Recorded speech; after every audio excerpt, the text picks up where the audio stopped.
இந்தியாவில் அதுவும் நம்முடைய தலைநகரமாக இருக்கக்கூடிய டெல்லியில் 3.25 மணி நேரம் ஒரு மீன் மார்க்கெட்டில் எரிஞ்சிருக்கக்கூடிய தீ விபத்து.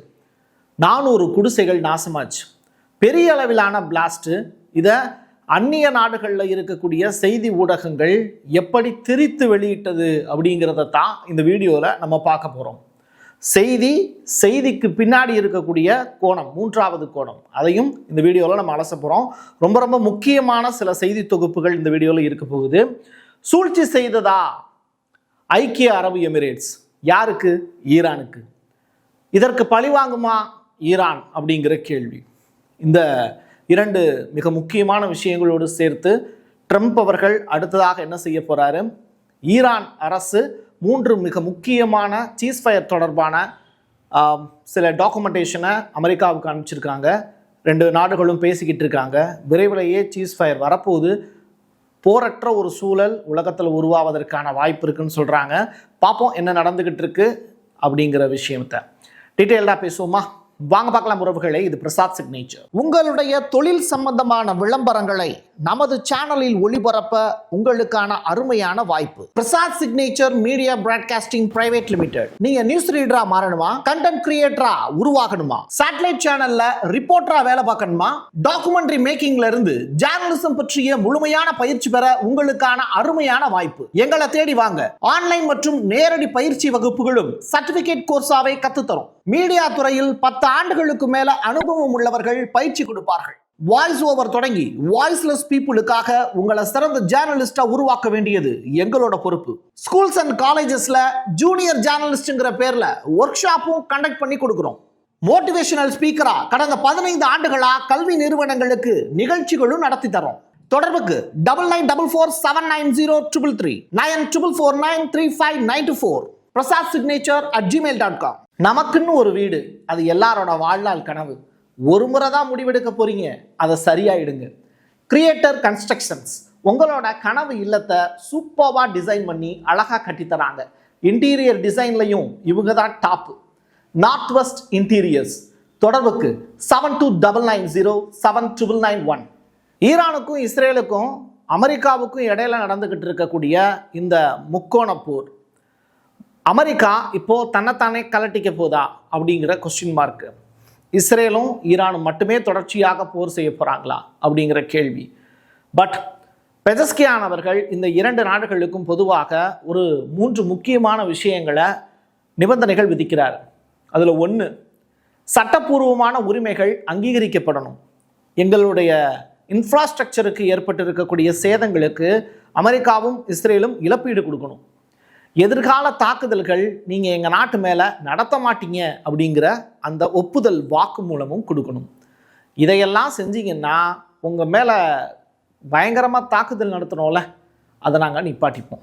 இதுதான் ஈரான் சைடில் சொன்னது. ஏன்னா தப்பு யார் மேலே அப்படின்னா இஸ்ரேல் தான் முதல்ல அட்டாக் பண்ணாங்க. ஈரான் எதுவும் அட்டாக் பண்ணலை. ஸோ ஃபஸ்ட் அட்டாக் பண்ணது இஸ்ரேல், அதற்கு ஆயுதங்கள் கொடுத்தது அமெரிக்கா. அதனால ஈரான் இந்த டிமாண்டாக வைக்கிறாங்க. ஈரான் அமெரிக்க போர் தொடங்கியதில் இருந்து ஹார்மோஸ் ஜலசந்தி வழியாக இந்தியாவுக்கு முதல் கச்சா எண்ணெய் கப்பல் இப்போ வந்திருக்கு. ரைட்டா? மும்பை துறைமுகத்தை அடைஞ்சிருக்கு. இது இந்தியாவுக்கு கிடைச்ச மிகப்பெரிய அளவிலான ப்ரைடாக பார்க்கப்படுது, நமக்கான பெருமை. ஏன்னா உலகத்தில் எத்தனையோ நாடுகள் இருக்கு. அத்தனை நாடுகளையும் புறக்கணிச்சிட்டு இந்தியாவுக்காக ஒரு ஜனநாயக நாடுங்கிற அடிப்படையில் நமக்கு அந்த உதவியை இப்போ ஈரான் செஞ்சுருக்காங்க. லைபீரிய கொடியுடன் கூடிய ஷென்லாங் சூயஸ் மேக்ஸ் அப்படின்னு சொல்லிட்டு மார்ச் 1ஆம் தேதி சவுதி துறைமுகமான ராஷ் தனுராவில் இருந்து அது கிளம்பிச்சு. பட் இது வந்து சேர வேண்டிய நேரம் தாமதமாயிருக்கே தவிர ஸ்ட்ரைட் ஆஃப் ஹார்மஸில் இதற்கு சரியான பாதுகாப்பு கொடுத்து வழி அனுப்பிச்சு வச்சிருக்காங்க ஈரான். ஈரானை இஸ்ரேல் அதிகாரப்பூர்வமற்ற வகையில் தேவையில்லாமல் தாக்கி போற தொடங்கின காலகட்டத்தில் இருந்து நமக்கு மட்டும்தான் ஈரான் இப்போ ஸ்பெஷலாக இந்த கேட்டை ஓப்பன் பண்ணி வெளியில் விட்டுருக்காங்க. அதற்கு பிறகு சில நாடுகள்கிட்ட காசு வாங்கி விட்டுருக்காங்க. அது மட்டும் இல்லை, அங்கே இருக்கக்கூடிய யூஎஸ் எம்பசி காலி செய்யப்பட்டிருக்கு, இஸ்ரேலிய எம்பசி காலி செய்யப்பட்டிருக்கு. அப்படிப்பட்ட நாடுகளாக அது இருக்கணும். அப்படின்னா தான் அவங்க வெளியில் விடுறாங்க. பட் நமக்கு மட்டும் ஒரு ஸ்பெஷல் பெர்மிஷன் கிடச்சிருக்கு. மும்பையை அடைஞ்சிருக்கு கச்சா எண்ணெய் விலை. யாரும் பயப்பட தேவையில்லை. இந்திய அரசு MEA நம்முடைய மினிஸ்ட்ரி ஆஃப் எக்ஸ்டர்னல் அஃபேர்ஸ் இப்போ சூப்பர்வாக செயல்பட்டு இந்த கப்பலை கொண்டு வந்திருக்காங்க. அப்படிங்கிறது இந்தியர்களுக்கும் இங்கே தமிழ்நாட்டில் இருக்கக்கூடிய கேஸ் காலியாக போச்சு, பெட்ரோல் காலியாக போச்சுன்னு திண்டாடுறோம்ல, அந்த ப்ராப்ளம் இனிமேல் இருக்க போகிறது இல்லை. சரி, இப்போ ஒரு வீடியோ. ஒருத்தர் ஏடிஎம்ல பணம் எடுக்கிறதுக்காக போகிறாரு. பூமிக்கு அடியில் இருந்து நம்ம ஊரில் தண்ணி வரும், அந்த ஊரில் எண்ணெய் வருது. எண்ணெயினுடைய தேக்கம் அப்படிங்கிறது பூமியே தாங்க முடியாமல் வெளியில் வந்திருக்கு. இது ஈரானில் இருக்கக்கூடிய ஒரு ஃபுட்டேஜ், ரைட்டா? அப்போ கச்சா எண்ணெயினுடைய ஏற்றுமதிங்கிறது இங்கே தவிர்க்கவே முடியாது. அவ்வளவு நேரம் பூமியே தாங்காது போல் வெளியில் வருது. சரி, இப்போது ட்ரம்ப் அவர்கள்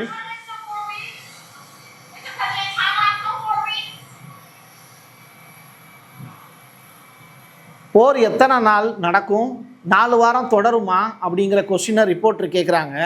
ஆனால் அவர்கிட்ட பதில் இல்லை பாவம் ட்ரம்ப். அதனால் எதுவுமே பேசாமல் ரிப்போர்ட்டர்களை புறக்கணிச்சிட்டு போயிட்டார். இதுதான் ட்ரம்ப்பினுடைய நிலைமை. ஒரு இஸ்ரேலியருடைய உயிர் அப்படிங்கிறது 40 அமெரிக்கர்களுக்கு சமம் அப்படின்னு இஸ்ரேலியனுடைய பிரைம் மினிஸ்டர் பேசியிருக்கக்கூடிய வீடியோ ஒன்று இப்போ வைரலாக சுற்றிக்கிட்டு இருக்கு. அது மட்டும் இல்லை, நெதன்யாகு அவர்கள் உயிரோடு தான் இருக்கிறார் அப்படிங்கிறத கன்ஃபார்ம் பண்ணக்கூடிய வகையில் வெளியாகி இருக்கக்கூடிய அந்த video. What happened on October 7th when over 1,000 people were massacred in one fell swoop? That's equivalent to about 40,000 Americans massacred. You can imagine what would happen. You know what happened. அவர் சொல்லியிருக்கக்கூடிய வார்த்தைகளை நல்லா கவனிங்க. 40 அமெரிக்கர்களோட உயிர் தான் ஒரு இஸ்ரேலியருடைய உயிரா. அந்த அளவிற்கு இஸ்ரேலுடைய யூதர்களுடைய உயிர் ரொம்ப எப்படி சொல்கிறது, விலை மதிப்பற்றது அப்படின்னு சொல்கிறார். UAE plan against Saudi and Iran. எதனால் இந்த ஐக்கிய அரபு எமிரேட்ஸ் ஈரானுக்கு எதிராகவும் சவுதிக்கு எதிராகவும் இப்போ வேலை பார்க்குது? சவுதி அரேபியாவும் UAEயும் தொடர்ச்சியாக இந்த டூரிசம் ரிலேட்டடான விஷயத்தில் அகைன்ஸ்டாக தான் இருக்காங்க. யார் நல்லா டெவலப் ஆகணும் அப்படிங்கிறதுல அவங்களுக்குள்ள போட்டி இருக்குது, அது உண்மை. ரெண்டாவது, சவுதி அரேபியா, ஓமன் இந்த 2 நாடுகளையும் குறி வச்சு தான் இப்போது UAE ஒரு பிளான் போட்டிருக்காங்க. இப்போ எதிரி நாட்டினுடைய ஆயுதம் நம்ம நாட்டு மேலே விழுந்துச்சுன்னா அது என்ன ஆயுதம்னு நம்ம பார்ப்போம், இல்லை யாருக்கான ஆயுதம் யாருடையது அப்படிங்கிறத செக் பண்ணுவோம். அதே மாதிரி ஈரானுடைய ஸ்பெஷலான ஒரு ஆயுதம் தான் இந்த ஷாகட் 136. இதே மாதிரியே UAE இப்போ வடிவமைச்சு அதை சவுதி அரேபியா மேலேயும் ஓமன் மேலேயும் ஏவுறாங்க. அப்போது அவங்க 2 நாடுகளும் அந்த ஆயுதத்தை எடுத்துகிட்டு என்ன பண்ணுவாங்க, இது ஈரான் தான் எரிஞ்சாங்க அப்படின்னு சொல்லிட்டு அவங்க மேலே கோபம் வரும்ல. அது மாதிரி மொராக்காவில் தயாரிக்கப்பட்ட ஷாகட் மாதிரியான ஒரு வடிவமைப்புடையதை UAE இந்த 2 நாட்டு மேலையும் ஏவி ஈரான் மேலே பழி போடுறாங்க. இதுதான் நடக்கக்கூடிய நிகழ்வு. இதுக்கு முட்டுக்கட்டை போடக்கூடிய வகையில் இந்த விஷயத்தை இப்போ கண்டுபிடிச்சிருக்காங்க. ஈரான் ஓமன் மீது தாக்குதல் நடத்தியதை IRGC செய்தி தொடர்பாளர் மறுக்கிறார். நல்லா தெளிவாக புரிஞ்சுக்கோங்க. முதல்ல நான் ஒரு செய்தி இப்போ தெளிவாக ஏற்கனவே ஒரு செய்தியை சொல்லியிருக்கேன். இப்போ அதனுடைய ஃபீட்பேக், ரைட்டா? ஓமனுடைய பாதுகாப்பு மற்றும் தேசிய இறையாண்மையை ஈரான் இஸ்லாமிய குடியரசினுடைய ஆயுத படைகள் மதிக்குது. அதே நேரத்தில் சலாலா துறைமுக சம்பவத்தை மிகவும் சந்தேகத்திற்குரியது அப்படின்னு சொல்கிறார். அதாவது முதல்ல ஏற்கனவே சொன்னது தான், இந்த விஷயத்தை நம்ம செய்தியாக போட்டிருந்தோம். இப்போது ஈரான் என்ன சொல்கிறாங்க, நடந்திருக்கக்கூடிய அந்த நிகழ்வுகள் எங்களுக்கு சம்மந்தம் இல்லை, ஃபயர் ஆனது உண்மைதான், அட்டாக் ஆனது உண்மைதான், ஆனால் அதை நாங்கள் செய்யலை அப்படின்னு சொல்கிறாங்க ஈரான். அப்போது நீங்கள் UAEனுடைய ட்ரோன் நியூஸ் இருக்குல்ல, அதை கமெண்ட் பண்ணி பார்த்தீங்கன்னா உங்களுக்கு விவரம் என்னன்னு புரியும். ஸோ ஓமன், ஜோர்டான், பஹ்ரைன் நகரங்களில் நடத்தப்படக்கூடிய தாக்குதல்களுக்கு பின்னாடி இஸ்ரேலும் UAE அப்படிங்கிற நாடுகளும் இருக்கோ அப்படிங்கிற அச்சமும் இவர் பேசி இருக்கக்கூடிய இந்த செய்தியில் இருந்து நமக்கு புரிஞ்சுக்க முடியுது. அமெரிக்கா ஈரானுடன் போர் நிறுத்தம் செய்ய முயற்சி செய்து அப்படிங்கிற ஒரு தகவல், அதை ஈரான் மறுக்கிறாங்க. தி கார்டியன் அப்படிங்கிற அந்த செய்தி சேனல் இந்த செய்தியை வெளியிட்டிருக்காங்க. விட்காஃப் ஏற்கனவே 2 முறை பல்வேறு வழிகளில் ஈரானிடம் போர் நிறுத்தத்தை ஃபோன் வழியாக பேசியிருக்காருங்கிற தகவல். ஆனால் ஈரான் அதுக்கு மறுப்பு தெரிவிச்சிருக்காங்க. 3 கண்டிஷன் கொடுத்துருக்காங்க, அதுக்கு ஓகே சொல்லுங்கள் பார்ப்போம் அப்படின்னு சொல்லியிருக்காங்க. இதுதான் அங்கே இருக்கக்கூடிய விஷயம், ரைட்? இப்போது எங்களுக்கு ஜேர்னலிசம் சொல்லி கொடுத்தவங்க சில விஷயங்களை சொல்லியிருக்காங்க. ஒரு இடத்துல போராட்டம் நடக்குது அப்படின்னா அந்த இடத்துல போராட்டம் முதல்ல நடக்குதுங்கிறத சொல்லிடு. அதற்கு பிறகு அந்த போராட்டத்துக்கு ஒரு பின்புலம் இருக்கும், யார் அதை இயக்குறாங்க, எதனால் அது இயக்கப்படுது அப்படிங்கிறத தெரிஞ்சுக்கிட்டு அதை அடுத்ததாக அடுத்த செய்தியில் கொடு அப்படின்னு சொல்லுவாங்க. அது மாதிரி டெல்லியில் ஒரு ஃபயர் ஏற்பட்டுச்சு அப்படின்னு நான் சொன்னேன். அதே மாதிரி இஸ்ரேல்லையும் ஒரு ஃபயர் ஏற்பட்டுச்சு அப்படின்னு நான் சொன்னேன். இந்த 2ஐயும் சேர்த்து ஒரு கார்டில் நான் தெளிவாக சொல்லியிருந்தேன். இஸ்ரேல், இந்தியா இந்த 2 நாட்டினுடைய உழைப்பாளர்களும் வேலை பார்த்த ஹைஃபாவினுடைய சுத்திகரிப்பு நிலையத்தில் தீ விபத்து ஏற்பட்டுச்சு அப்படின்னு. இந்தியாவில் இருந்தும் இஸ்ரேலுக்கு வேலை பார்க்குறவங்க போகிறாங்க. அப்போ அந்த செய்தி உண்மை, ரைட். ஆனால் டெல்லியில் ஒரு ஃபயர் விபத்து ஏற்பட்டுச்சு. அது இந்த ஹைஃபா துறைமுகத்தில் நடந்த விஷுவலுக்கும் அதுவும் வேற வேற அப்படிங்கிறதையும் அந்த இடத்துல நான் சொல்லியிருந்தேன்.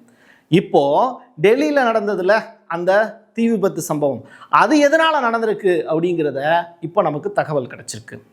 அந்த ஃபேக்ட் செக் அடிப்படையில் 3.25 மணி நேரம் எரிஞ்ச ஒரு தீ விபத்து. இது டெல்லியினுடைய மீன் சந்தையில் ஏற்பட்ட தீ விபத்து அப்படின்னு சொல்கிறாங்க. 2 தீ விபத்தையும் இவங்க கம்பைன் பண்ணி ஒரு செய்தியாக சில சமூக ஊடகங்களில் பரப்பிட்டாங்க. அதுதான் இப்போ பிரச்சனை காரணம். இதை டெக்கான் ஹெரால்டு உறுதி பண்ணி இப்போது ஃபேக்ட் செக் பண்ணி செய்தியை கொடுத்துருக்காங்க. அதைத்தான் இப்போ நான் உங்களுக்கு சொல்ல போகிறேன். சரி, இப்போது மீன் சந்தையில் ஒரு பெரிய தீ விபத்து நடந்துருச்சு டெல்லியில். 3.25 மணி நேரம் ஏன் அதை அணைக்க முடியல அப்படின்னா, அங்கே இருந்தது எல்லாம் குடிசைகள், மீனவர்களுடைய குடிசைகள். 400 குடிசைகள் மொத்தமாக எரிஞ்சிருக்கு அப்படிங்கிறது தான் இங்கே கிடச்சிருக்கக்கூடிய ஒரு ரிப்போர்ட். இந்தியாவுக்கும் இஸ்ரேலுக்கும் இடையில ட்ரோன் இண்டஸ்ட்ரிங்கிறதே கிடையாது. ஆனால் 2030 வரைக்கும் இஸ்ரேல்கிட்ட இருந்து ட்ரோன் வாங்குறதுக்கு 2 நாள் பிரதமர் நரேந்திர மோடி அவர்கள் அங்கே போய் சைன் போட்டு வந்தாங்கல்ல, அந்த டீல் அமலில் இருக்குது. வாங்க தான் போகிறோமே தவிர அங்கே எந்த ட்ரோன் இண்டஸ்ட்ரியும் கிடையாதுங்கிறது தான் யதார்த்தமான உண்மை. அடுத்ததா, மத்திய கிழக்கினுடைய போர் பதற்றம் அப்படிங்கிற ஒரு விஷயத்தினால அதுவும் பேங்க்கு, ஏடிஎம் இதை தேர்ந்தெடுத்து அடிக்கிறாங்க. அது மட்டும் இல்லை, கூகுளுடைய ஆஃபீஸு, மைக்ரோசாஃப்ட்டு இதெல்லாம் தேர்ந்தெடுத்து ஈரான் அடிக்க ஆரம்பிச்சிட்டாங்க. அதாவது தொழில்நுட்பங்களை காலி செய்யணுங்கிறது தான் ஈரானுடைய மிக முக்கியமான விஷயம். தகவல் தொடர்பு அப்படிங்கிறதையும் காலி பண்ணுறாங்க. இப்போது இந்த ஹெச்எஸ்பிசி இது நம்ம நாட்டில் கூட இருக்குங்க. அந்த பேங்க் வந்து தன்னுடைய ஊழியர்களை வீட்டுக்கு கிளம்புங்கன்ட்டாங்க. பேங்கையும் க்ளோஸ் பண்ணுறாங்க. எங்கே? கத்தாரில் இருக்கக்கூடிய தனது அனைத்து கிளைகளையும் அவங்க தற்காலிகமாக மூடுறாங்க. ஏன்னா அடி உழுகுது, தாங்க முடியல, அதனால நிப்பாட்டுறாங்க. ஈரானுடைய பாதுகாப்பு தலைவர் அலி லாரிஜானி, இவரை பற்றி நிறையா செய்திகள் நீங்கள் படிச்சிருப்பீங்க. ரொம்ப ஆக்ரோஷமான நபர், கமினி அவர்களுடைய நம்பிக்கைக்குரியவர். அவர் ஒரு விஷயத்தை எக்ஸ் தளத்தில் பதிவு செஞ்சுருக்காரு. உங்களை விட பெரியவர்களால் கூட, எப்படி ட்ரம்ப்பை பார்த்து சொல்கிறார், உங்களை விட பெரியவர்களால் கூட ஈரானை ஒழிக்க முடியவில்லை, கவனமாக இருங்கள், நீங்களே ஒழிக்கப்படலாம் அப்படிங்கிற ஸ்டேட்மெண்ட்டை ட்ரம்ப்புக்கு எதிராக பதிவு செஞ்சுருக்கார். இதை கண்டிப்பாக ட்ரம்ப்பும் பார்த்துருப்பாரு. அடுத்த கட்டமாக லாரிஜானியா அப்படிங்கிற கொஸ்டின் ட்ரம்ப்புக்கு கண்டிப்பாக தோணும். அதற்கான பதில்கள் அடுத்தடுத்து கிடைக்கும். என் கையெழுத்து, என் மக்களுக்கான உறவுகளே, மீண்டும் ஒரு பதிவில் சந்திக்கலாம். நன்றி, வணக்கம். உங்களுடைய தொழில் சம்பந்தமான விளம்பரங்களை நமது சேனலில் ஒளிபரப்ப உங்களுக்கான அருமையான வாய்ப்பு. Prasad signature media broadcasting private limited. நீங்க நியூஸ் ரீடரா மாறணுமா, கண்டென்ட் கிரியேட்டரா உருவாகணுமா, சேட்டலைட் சேனல்ல ரிப்போர்ட்டரா வேலை பார்க்கணுமா, டாக்குமெண்ட்ரி மேக்கிங்ல இருந்து ஜேர்னலிசம் பற்றிய முழுமையான பயிற்சி பெற உங்களுக்கான அருமையான வாய்ப்பு. எங்களை தேடி வாங்க. ஆன்லைன் மற்றும் நேரடி பயிற்சி வகுப்புகளும் சர்டிபிகேட் கோர்ஸாவே கத்துத்தரும். மீடியா துறையில் 10 ஆண்டுகளுக்கு மேல அனுபவம் உள்ளவர்கள் பயிற்சி கொடுப்பார்கள். வாய்ஸ் ஓவர் தொடங்கி வாய்ஸ்லெஸ் பீப்புளுக்காக உங்களை சிறந்த ஜேர்னலிஸ்டா உருவாக்க வேண்டியது எங்களோட பொறுப்பு. ஸ்கூல்ஸ் அண்ட் காலேஜஸ்ல ஜூனியர் ஜேர்னலிஸ்ட்ங்கிற பேர்ல ஒர்க் ஷாப்பும் கண்டக்ட் பண்ணி கொடுக்கிறோம். மோட்டிவேஷனல் ஸ்பீக்கரா கடந்த 15 ஆண்டுகளா கல்வி நிறுவனங்களுக்கு நிகழ்ச்சிகளும் நடத்தி தரோம். தொடர்புக்கு 9944790333 94493594 prasadsignature@gmail.com. நமக்குன்னு ஒரு வீடு, அது எல்லாரோட வாழ்நாள் கனவு. ஒரு முறை தான் முடிவெடுக்க போறீங்க, அதை சரியாயிடுங்க. கிரியேட்டர் கன்ஸ்ட்ரக்ஷன்ஸ் உங்களோட கனவு இல்லத்தை சூப்பர்வா டிசைன் பண்ணி அழகா கட்டித்தராங்க. இன்டீரியர் டிசைன்லையும் இவங்க தான் டாப். North west interiors. தொடர்புக்கு 7299079991.